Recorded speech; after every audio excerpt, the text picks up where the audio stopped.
In this video, I will demonstrate how you can set the time on your Toshiba microwave oven. But before I do so, here's something I want you to recognize. Did you know that doing simple activities such as setting the time on your microwave or on your electric stove can actually strengthen your brains? It improves the connection between your brain cells and make your mind way more alert. So let's get back to showing you exactly how to set the timer, which is quite simple, easy, and straightforward. So here we go. Oh, this is saying it is 1:14.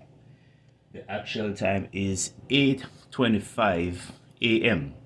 Now this doesn't determine AM or PM, so here's what we are going to do. We're going to zoom in here. We're going to look for the clock button and you're going to press that.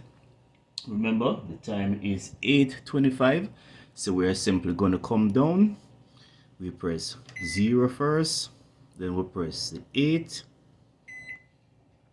then we press 2, and we press 5. Go back to the clock, press clock, and there you have it. It's all done. So do more activities like this around the home. Keep your brain engaged, keep your brain youthful, and forever young. If you like this content, remember to like, share, and subscribe to my channel for more useful content such as this.